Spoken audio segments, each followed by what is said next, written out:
Du beefsteak brésilien au bon goût de déforestation. Miam. À l'heure de l'urgence climatique, est-ce qu'on en trouve encore dans les supermarchés suisses ? Malgré les belles promesses de Coop et Migros, ça se pourrait bien. Et on en parle dans Mon œil. Mon œil, le podcast engagé de Public Eye. Je m'appelle Damien Vega et aujourd'hui on s'intéresse aux impacts écologiques de la viande bovine. Des pâturages brésiliens jusqu'aux rayons de nos supermarchés, la chaîne d'approvisionnement de cette viande correspond-elle aux promesses affichées par les détaillants ? J'en parle avec Sarah Pantillon, bonjour. Bonjour. Tu es experte consommation chez Greenpeace Suisse. En septembre 2024, l'ONG a sorti un rapport sur la viande brésilienne vendue par les supermarchés. Alors votre enquête accuse Coop et Migros de vendre du bœuf brésilien. Pourquoi s'être intéressé particulièrement à ces produits-là ? Alors, on s'est concentré sur la viande bovine brésilienne dans notre enquête à cause de l'impact environnemental et climatique très grand de ce produit. Et puis aussi parce que Coop et Migros avaient annoncé ne plus ou ne presque plus vendre de produits faits à base de viande de bœuf brésilienne. Et puis, on a constaté que ce n'était pas le cas. C'est la raison pour laquelle on a mené cette enquête. L'élevage bovin, c'est le facteur le plus important en termes de déforestation en Amazonie.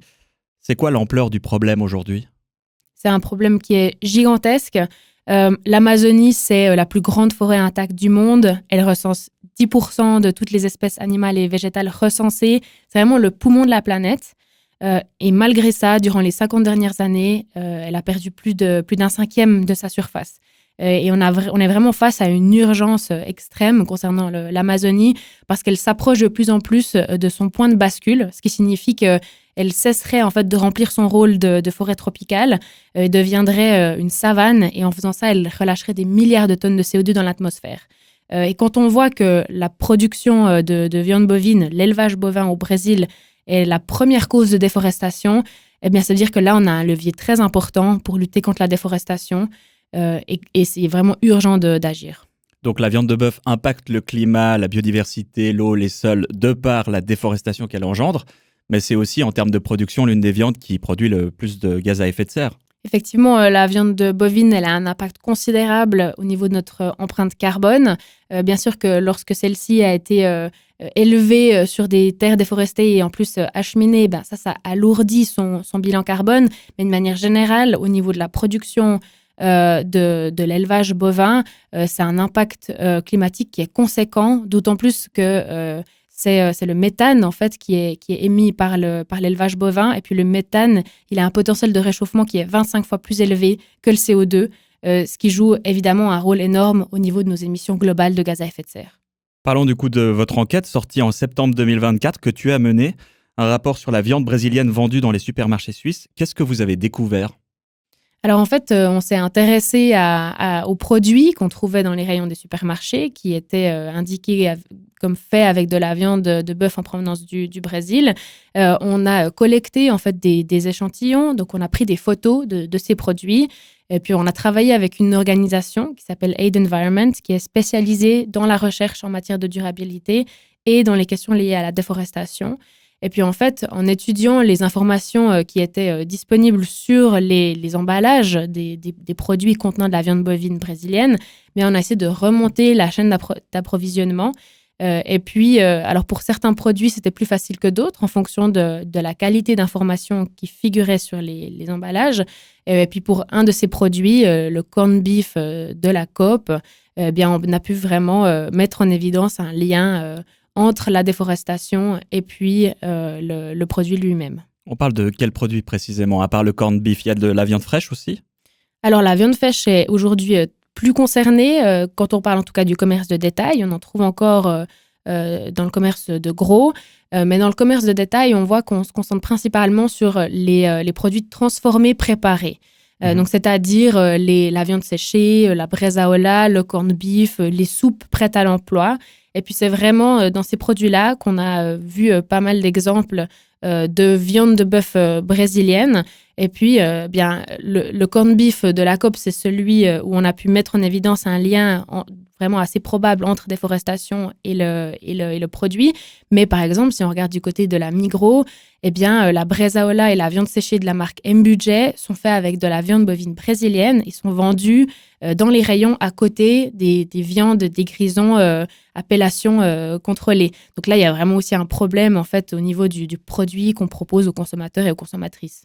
Et du coup, dans les produits que tu cites, là, elle ressemble à quoi la chaîne d'approvisionnement de la ferme au Brésil jusqu'à chez nous? Alors, c'est une chaîne d'approvisionnement qui est très complexe. Il y a énormément d'étapes, il y a énormément d'intermédiaires. Ce qu'il faut savoir, c'est qu'au Brésil, dans l'industrie bovine, en fait, les exploitations, elles se spécialisent dans une de ces étapes du cycle de vie de l'animal. Donc, c'est-à-dire que la bête, elle va naître sur une exploitation, elle va être élevée sur une autre, engraissée dans une troisième, avant d'être transférée à l'abattoir. Et ensuite, sa viande sera conditionnée.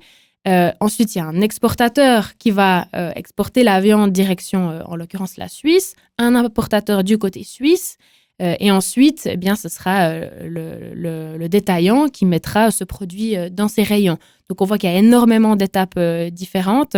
Et puis, ce qu'on a, nous, cherché à faire, c'est d'aller le plus loin possible en remontant cette chaîne.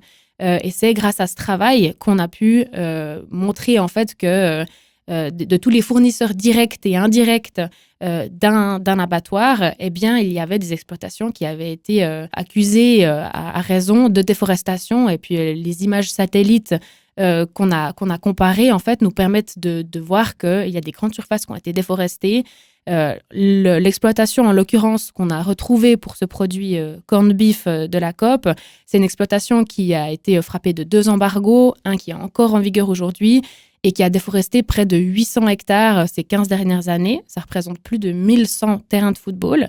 Et là, on parle vraiment d'une seule exploitation parmi des centaines de milliers au Brésil. Donc, comme tu le décris, la chaîne d'approvisionnement a l'air assez découpée, spécialisée, donc j'imagine d'autant plus complexe. C'était facile de trouver des données pour ton enquête?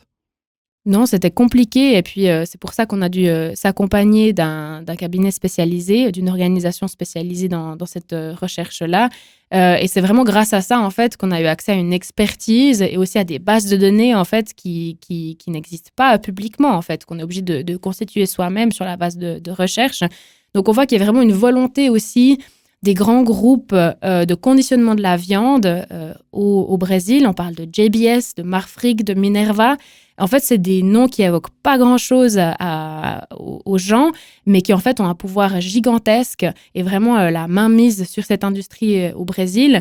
Et en plus de tout ça, il y a des scandales de corruption qui sont mis en évidence par les médias. Donc, on voit qu'il y a vraiment beaucoup de problèmes liés à cette industrie au Brésil. Qui est très puissante politiquement. Absolument. Si l'épisode vous a plu jusque-là, abonnez-vous et partagez-le autour de vous. C'est la meilleure manière de soutenir le podcast. Du côté de chez nous, Migros et Coop annoncent des politiques ambitieuses en matière de déforestation. 0 déforestation ni conversion de biotopes pour 2025-2026. Pourtant, comme l'a montré votre enquête, on trouve encore des produits liés à la déforestation dans leurs rayons. Comment tu expliques ce décalage entre les promesses et les pratiques et est-ce qu'il y a quand même eu des progrès qui ont été consentis depuis ? Ce décalage entre promesses et pratiques, il est extrêmement problématique parce qu'en fait, on a affaire à 2 groupes, Coop et Migros, qui se sont engagés, ils ont pris des engagements, ils ont des objectifs climatiques, zéro net à 2050. Et puis, en fait, malgré ces objectifs et des grandes déclarations, en fait, les mesures, elles ne suivent pas. Et ça, c'est vraiment important aujourd'hui qu'ils prennent leurs responsabilités et puis qu'ils cessent aussi de faire ce qu'on appelle le green shifting, c'est-à-dire en fait qu'ils rejettent la responsabilité environnementale, leur responsabilité environnementale sur leur clientèle en affirmant qu'ils font que de répondre à la demande et qu'en fait, c'est les consommatrices et les consommateurs qui devraient faire mieux dans leurs habitudes de consommation. Ça, c'est très problématique parce qu'en fait, ils se dédouanent de leurs responsabilités alors que les émissions de gaz à effet de serre totales de la Suisse, il y a une très grande partie qui passe par ces deux groupes. Donc on remet la faute sur les consommateurs et les consommatrices. Vous avez confronté les détaillants à votre enquête. Que disent Coop et Migros ? Oui, bien sûr, on les a approchés pour savoir comment ils allaient aller de l'avant en ayant pris connaissance des résultats de notre rapport. Du côté de Coop, Coop a annoncé qu'ils allaient progressivement ne plus vendre en fait le produit, ce corned beef dont on parlait. Donc ça, bien sûr, c'est une bonne chose, mais c'est aussi la moindre des choses, puisqu'on a montré que la chaîne d'approvisionnement n'était pas durable et qu'il ne pouvait pas garantir que cette viande était sans déforestation.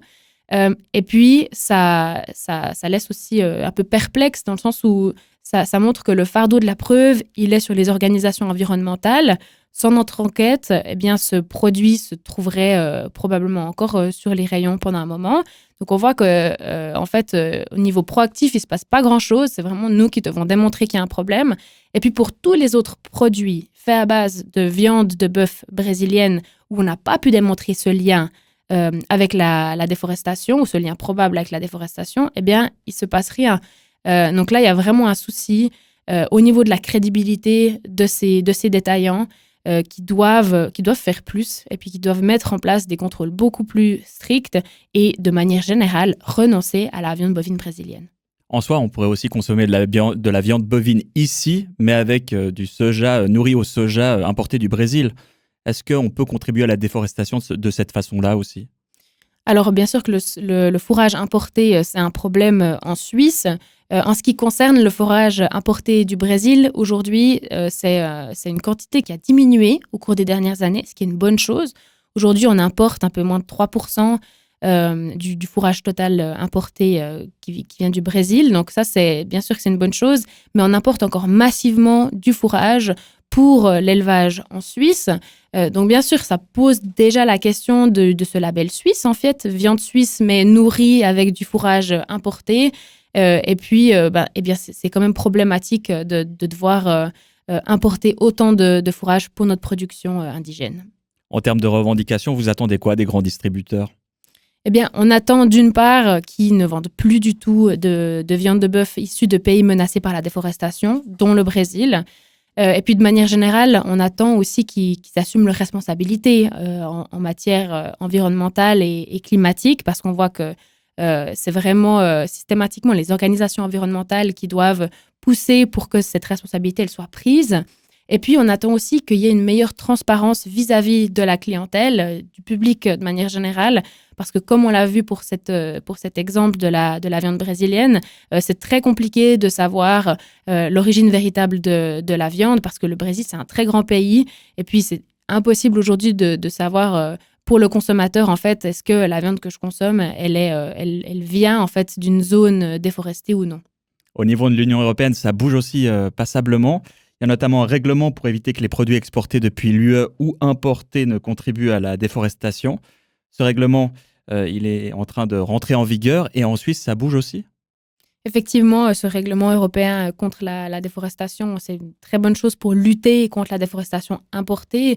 Le problème, c'est que il a été repoussé, son application a été repoussée à fin 2025, alors qu'il devait initialement s'appliquer aux grandes entreprises fin 2024.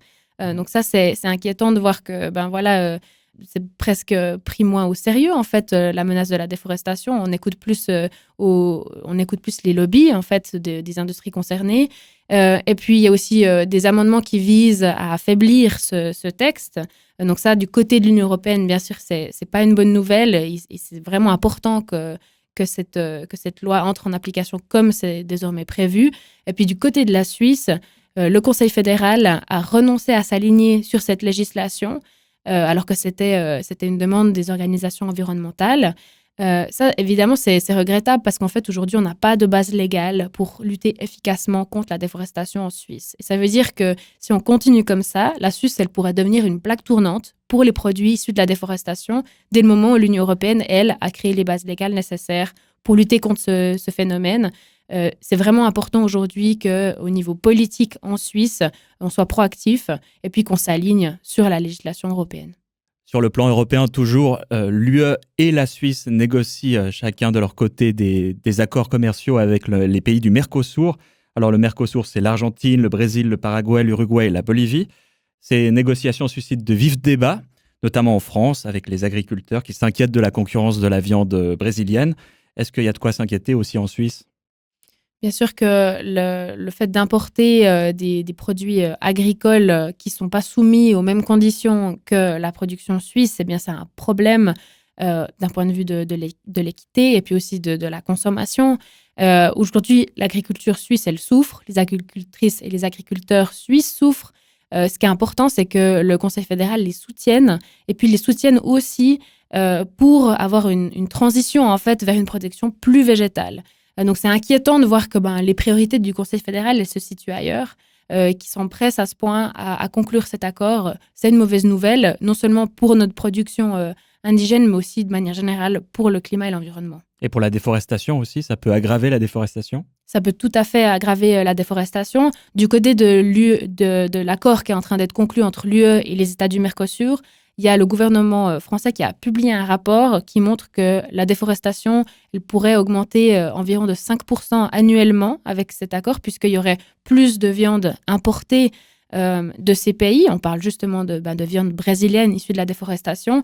Donc ça, c'est très inquiétant de constater qu'on va dans cette direction aujourd'hui, alors qu'on a le règlement européen sur la déforestation qui a été adopté. C'est ça qui devrait être notre priorité, et puis pas le fait d'importer plus de produits comme de la viande brésilienne.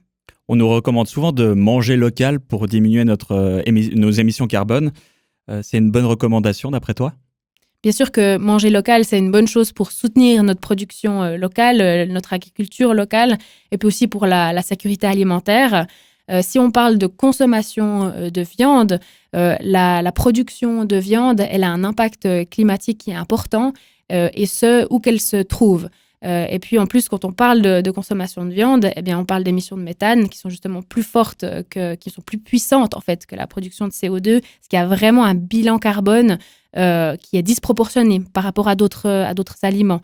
Donc c'est vraiment nécessaire aujourd'hui de repenser notre rapport à la viande et de diminuer drastiquement notre production et notre consommation de viande, parce que c'est qu'ainsi en fait qu'on arrivera à atteindre les objectifs climatiques que nous nous sommes fixés.